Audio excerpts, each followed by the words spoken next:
The Assembly will hear an address by His Excellency Recep Tayyip Erdogan, President of the Republic of Turkey.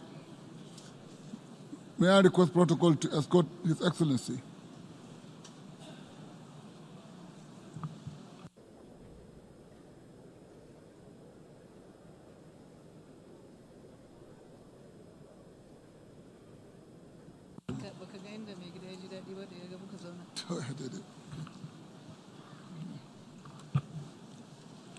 On behalf of the General Assembly, I have the honor to welcome to the United Nations His Excellency Recep Tayyip Erdogan, President of the Republic of Turkey, and to invite him to address the Assembly. Mr. President.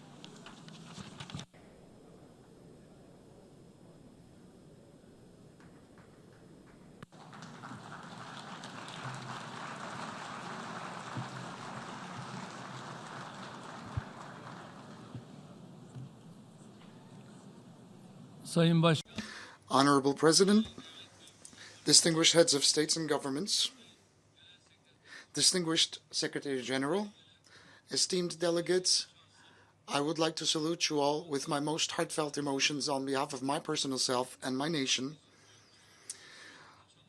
I would like to thank Ms. Espinosa for her successful work over the past year.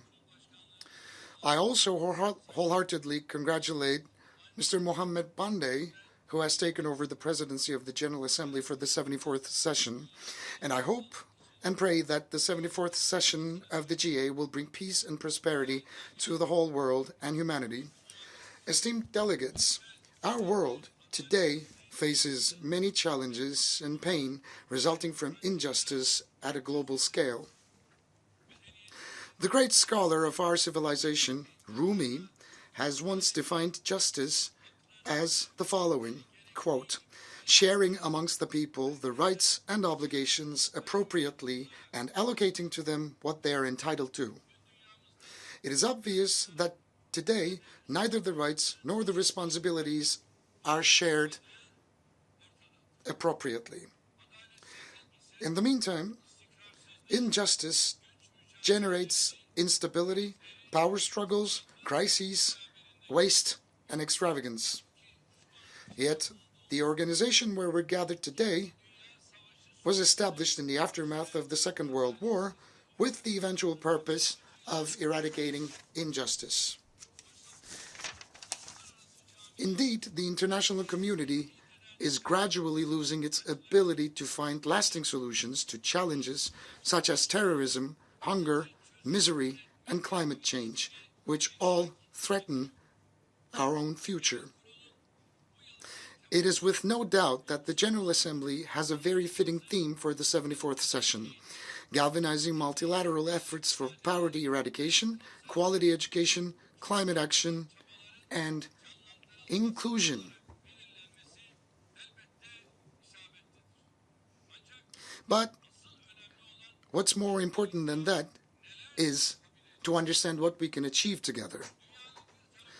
It is unacceptable to see that one part of the world lives in luxury and enjoys benefit of prosperity, while people in other parts of the world suffer in the hands of poverty, misery, and illiteracy. It is painful to see that a fortunate minority in the world are discussing issues such as digital technology, robotics, artificial intelligence, and obesity, whereas more than 2 billion people live under the poverty line and 1 billion people suffer from hunger. We cannot turn our back to the reality that if all of us are not safe, none of us will be safe. For many years, I've been saying from this rostrum that we cannot leave the fate of humanity up to the discretion of a handful of countries. Today, I would like to reiterate once again that the world is greater than 5.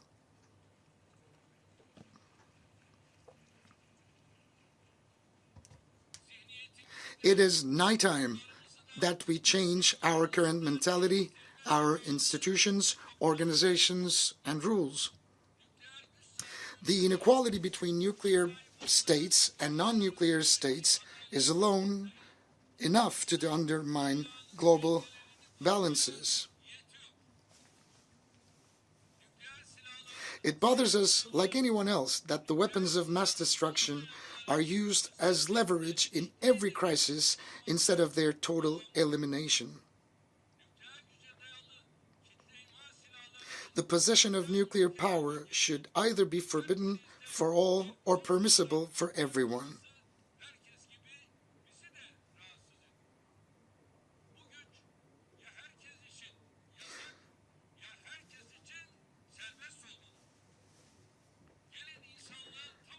For the sake of a peaceful future for all humanity, let us solve this problem as soon as possible on the basis of justice. At a time when 13 people lose their lives due to air pollution every minute and where global warming threatens our own future, we cannot remain indifferent in the face of such challenges. First and foremost, we need to strengthen the United Nations' potential and efficiency. In particular, we should carry out at once the much-needed fundamental reforms in line with the principles of justice and equality within the Security Council. With a proactive and a humane foreign policy, Turkey embraces the rest of the world and strives to find justice-based solutions to our problems. It is not without a reason that Turkey has earned the titles of the most generous country in terms of humanitarian aid, as well as the country hosting the largest displaced persons in the world. The third African Union-Turkey Partnership Summit, to be held in Turkey in 2020, will constitute another concrete example of our dedication and our proactive, humane policy. I invite all the countries present under this roof to support our policies and initiatives, which we have formulated on the basis of justice, ethics, and conscience. Esteemed delegates, today Syria has become a place that hurts the most collective conscience of humanity, and it has become a symbol of injustice. Since 2011, the regime and the terrorist organizations, as well as the forces encouraging them, insistently pursue a policy of perpetual crisis. Almost 1 million people were killed and 12 million people were displaced, and half of that population were forced to live elsewhere. And the Syrian crisis has to be ended once and for all. Turkey is the country that has been mostly affected as a result of the imposition of Daesh threat. This terrorist organization has harassed our borders and targeted the very heart of our cities near the borders with suicide bombings, which have killed hundreds of Turkish citizens. Turkey is the country who has inflicted the first and the heaviest blow to the Daesh presence in Syria. With the Operation Euphrates Shield, we have neutralized approximately 3,500 Daesh terrorists, and we have paved the way to the collapse of this terrorist organization in Syria.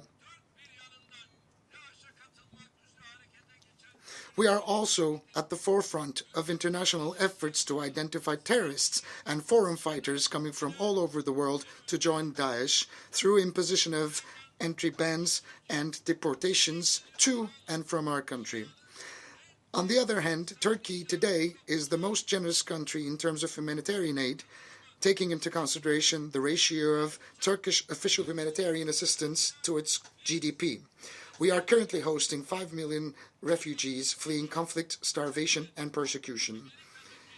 In other words, there are more asylum seekers in Turkey than the total population of 29 states in the United States. 3.6 million asylum seekers in our country are mainly from Syria. I mean, the number of the Syrian brothers and sisters that we are currently hosting in our country well exceeds half of the total population of NYC. We've spent $40 million for the asylum seekers in the last 8 years. But have we received anything as Turkey? Let me tell you. From the EU, we have until so far received, not directly into our national budget, by the way, just through international organizations, which was allocated to Disaster Relief Agency of Turkey and the Turkish Red Crescent, not more than 3 billion euros. 365,000 of the asylum seekers who fled to our country safely returned to the areas we have secured in Syria, such as cities of Jarablus and elsewhere. Nearly half of Syrian refugees are under the age of 18. The number of the Syrian children born on our territory reached 500,000. We're not only providing accommodation to them, but also essential services such as education and healthcare. Unfortunately, the world and the international community is too quick to forget the survival journey that they have embarked upon, ending in the dark waters of the Mediterranean Sea or against the security fences stretching along the borders that they're trying to flee. As you can see, this is the picture of baby Aylan that was beached, which was a long time ago, and it's been forgotten already. No, never forget that this can happen to you, because baby Aylans, there are many baby Aylans. There are thousands of millions of baby Aylans that we need to take measures for. This is a responsibility that we have to rise up to. Only within the first 8 months of this year, we have received 32,000 irregular migrants and saved them from drowning at sea. Also, during the first 8 months of this year, we have spent 58,000 irregular migrants back to their countries, excluding Syrians. And with those fleeing from other parts of the world, Turkey currently hosts 5 million oppressed and victimized people on its soil.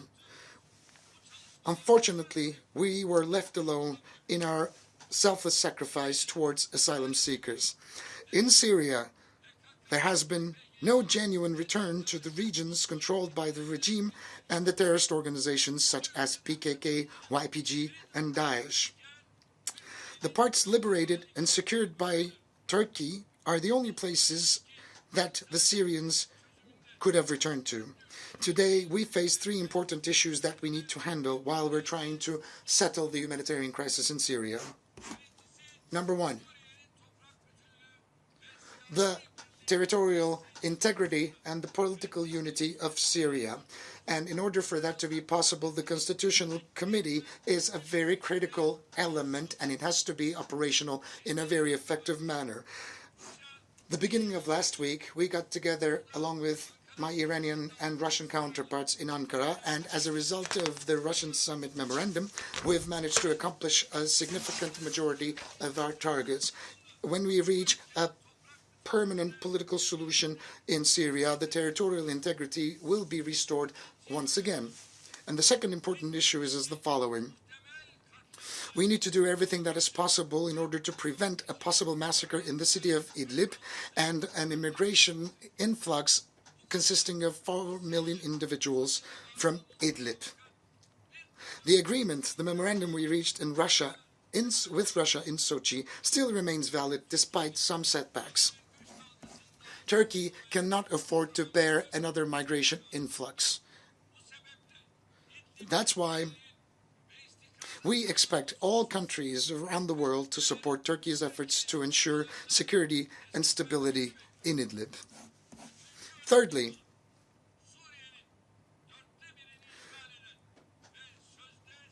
the elimination of PKK and YPG terrorist organizations in the east of the Euphrates, which occupy a quarter of Syria and tries to legitimize itself under the name of the so-called Syrian Democratic Forces.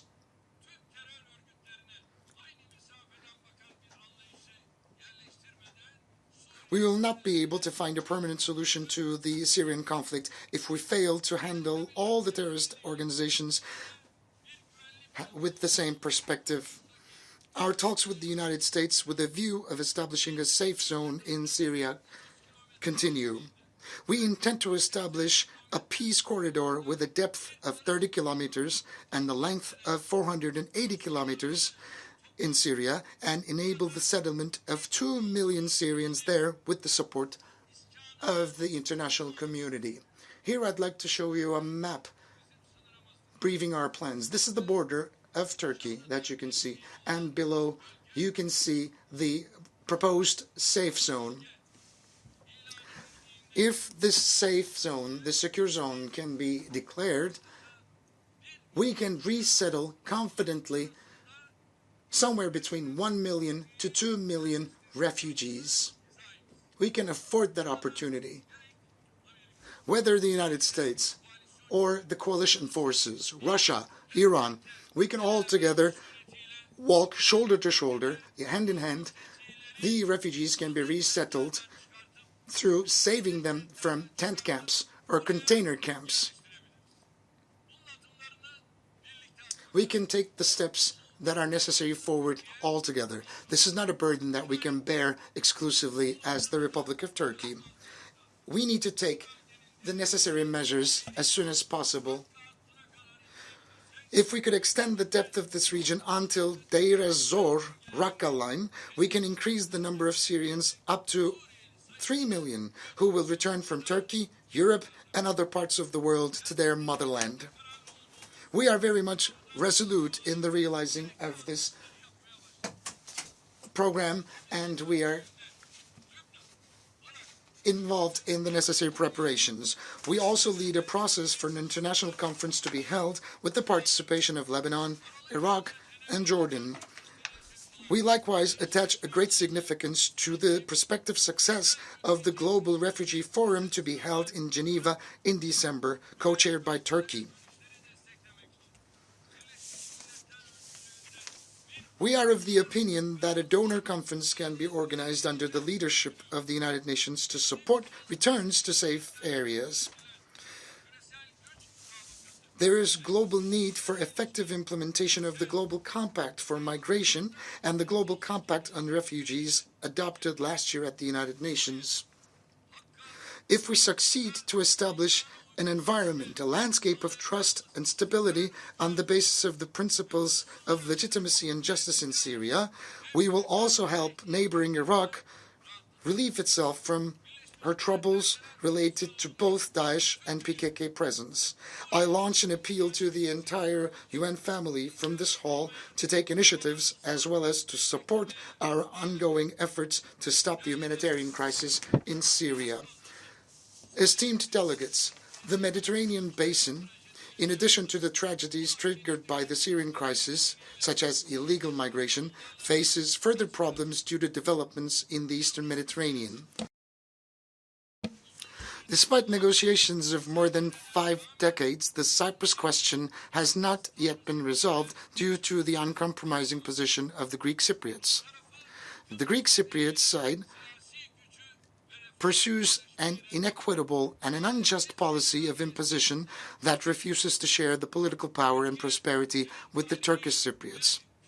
Turkey is the international treaty-based guarantor of the Turkish Cypriot people, with whom it has deep historical and cultural bonds. Similarly, Greece is a guarantor, and the UK is a guarantor. It is clear that those who claim to solve the Cyprus problem under the condition of zero security, zero guarantee, have ill intentions from the onset. As Turkey, we will continue our efforts until a solution that would guarantee the security and the preservation of the rights of the Turkish Cypriots is found. We believe that the energy resources in the Eastern Mediterranean constitute an important opportunity for cooperation if we all adopt a win-win approach. But unfortunately, despite our reasonable approach, some countries of the region, through unilateral steps, are trying to turn the issue of energy resources into a scope of conflict. In the Eastern Mediterranean, we are determined to protect the legitimate rights and interests of both Turkey and the Turkish Cypriots until the very end. We will continue to be open-minded about proposals based on cooperation and equitable sharing.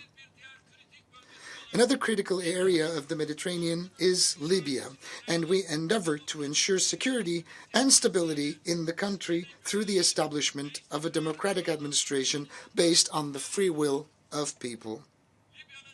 The political and economic empowerment of Libya will be providing a relief for both North Africa and Europe. The solution in this country can be explored by only respecting the choices and the free will of the Libyan people. Interventions in Yemen and Qatar have had serious consequences from a both humanitarian and economic point of view. We should all seek an immediate settlement of the disputes in the region that re-emerged due to the attacks on oil production facilities. Journalist Jamal Khashoggi, who was brutally slaughtered last year,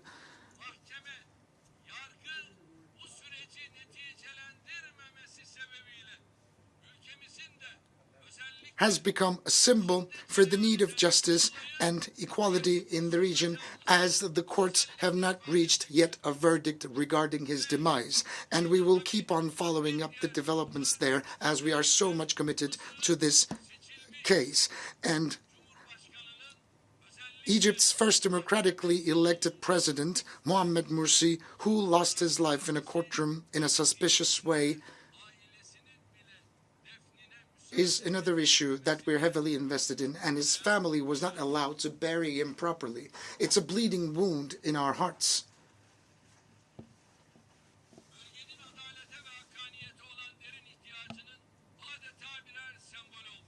They have both become a deep symbol for the need to equality and justice in the region. We also hope that the discussions about Iran's activities, as well as related threats to this country, will be resolved in a rational framework. Esteemed delegates, today the Palestinian territory under Israeli occupation have become one of the most striking places of injustice. If the images of an innocent Palestinian woman who was murdered heinously by Israeli security forces on the street just a few days ago will not awake the global conscience, then we are standing at a point where words are not sufficient. I'm quite curious. What about this map of Israel? Where is Israel? Where does the land of Israel begin and end? Look at this map. Where was Israel in 1947? And where is Israel now, especially between the years 1949 and 1967? Where was Israel and where is Israel now? Look, this is 1947, the land of Palestine. There's seemingly almost no Israeli presence on these lands. The entire territory belongs to the Palestinians, so the map suggests. But the year 1947, the distribution plan takes place, gets ratified, Palestinian lands start shrinking, and Israel starts expanding. And from 1947 to 1967, Israel is still expanding, Palestine is still shrinking. And today, the current situation, there is seemingly no Palestinian presence. The entire land belongs to Israel. But would it suffice Israel? No. Israel is still willing to take over the remaining of the land, but what about the United Nations Security Council? What about the United Nations? And what about the resolutions therein? Are those resolutions being activated? Are they being implemented and enforced? No. So we have to ask ourselves, what does the UN serve? Under this roof, we are producing resolutions without any effect. So when do you think, or where do you think justice can prevail? This is our main suffering. This is where the pain is coming from. The current Israeli government and the administration right next to these murders and atrocities, is busy with intervening and attacking the historical legal status of Jerusalem and holy sacred lands and artifacts. As Turkey, we have a very clear stance on this issue. The immediate establishment of an independent Palestinian state with homogeneous territories on the basis of the 1967 borders with East Jerusalem as its capital is the only solution.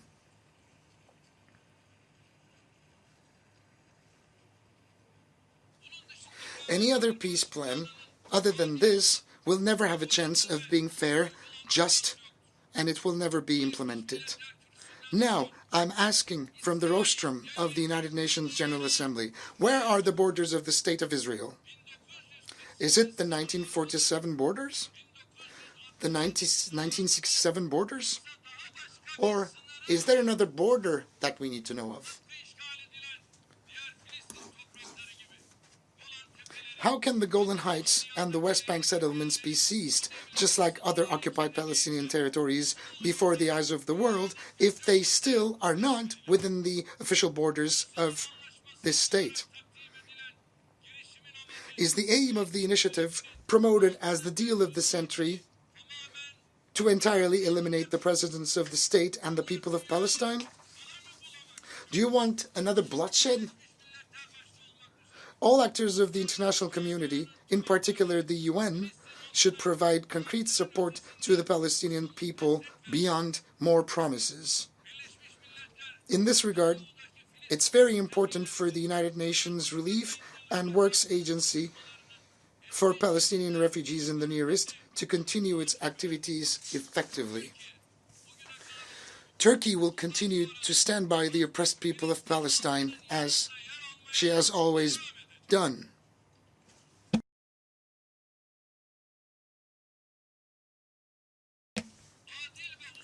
It is also very important for a fair and a peaceful future that the South Caucasus ceases to be one of the areas of conflict and tension in the world. It is unacceptable that Nagorno-Karabakh and its surrounding areas, which are the Azerbaijani territories, are still occupied despite all of the resolutions adopted. One of the problems to which the international community fails to devote enough attention is the Kashmiri conflict, awaiting a solution for 72 years. The stability and prosperity of South Asia cannot be separated from the Kashmiri issue.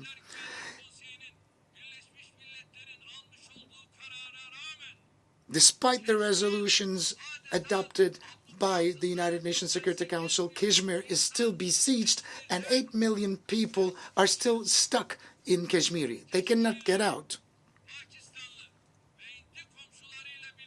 In order for the Kashmiri people to look towards a safe future with their Pakistani and Indian neighbors, it is imperative to solve this problem through dialogue on the basis of justice and equality instead of conflict. Another issue that the world seems to remain indifferent is the humanitarian tragedy Rohingya Muslims are currently facing. The Independent Commission of Inquiry established under the United Nations has recorded the existence of a genocidal intent behind the events perpetrated in Myanmar's Rakhine State. Turkey will continue to carry out its initiatives and endeavors to ensure the security and fundamental rights of the Rohingyas, as well as the humanitarian relief activities we have undertaken since the first day.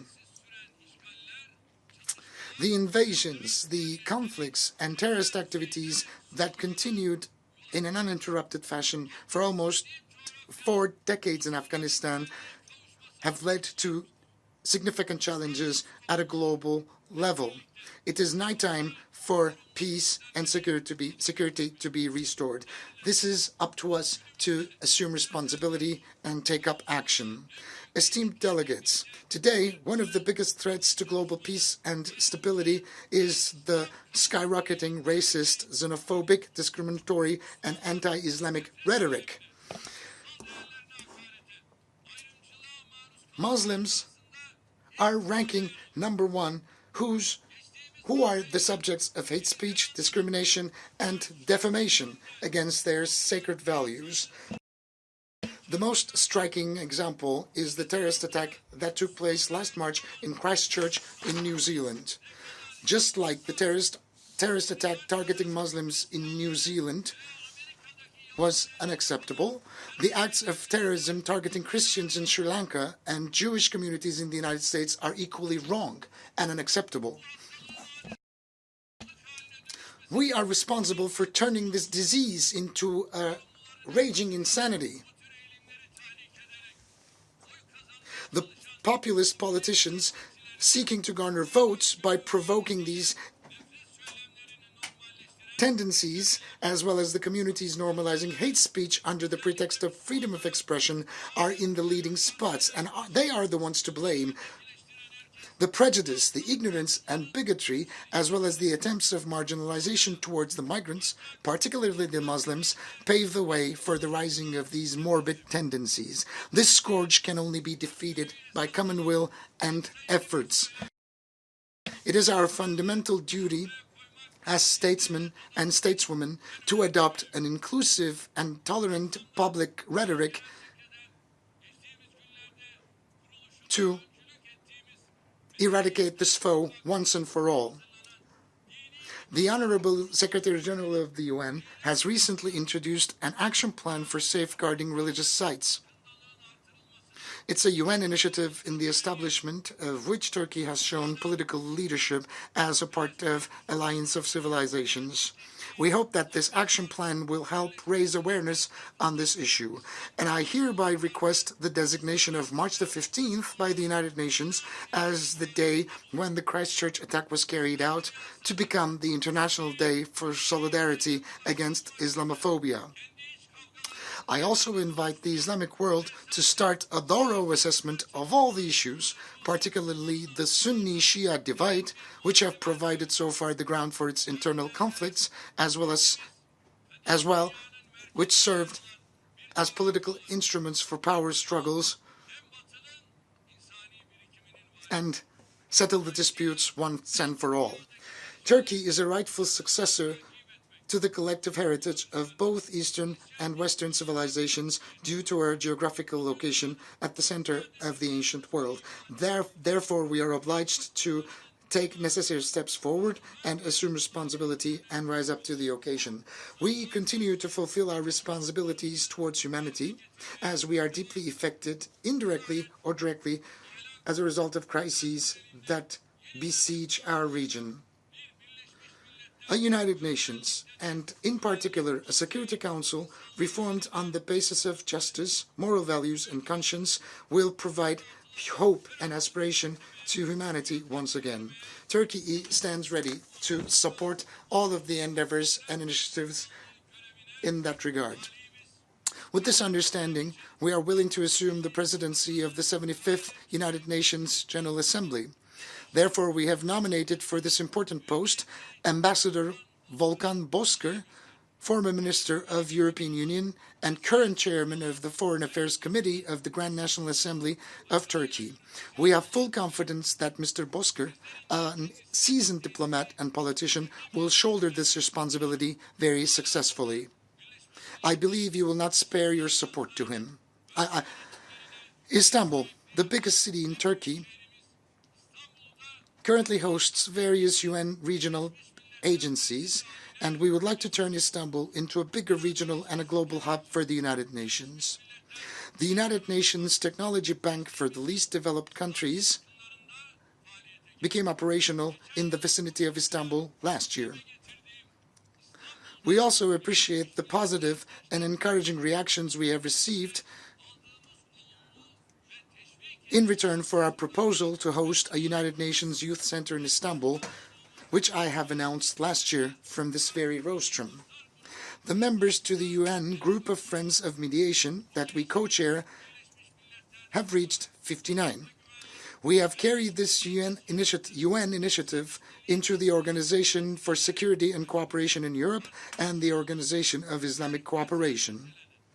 I believe that it is within our reach to find fair, equitable, and conscientious solutions to all of the global challenges that we face. And I would like to conclude my remarks with the following wishes: freedom for all, peace for all, prosperity for all, justice for all, a peaceful and a safe future for all. I wish the work of the 74th session of the UNGA to be successful. I greet you all with my most heartfelt emotions, with love and respect on behalf of my people. Thank you.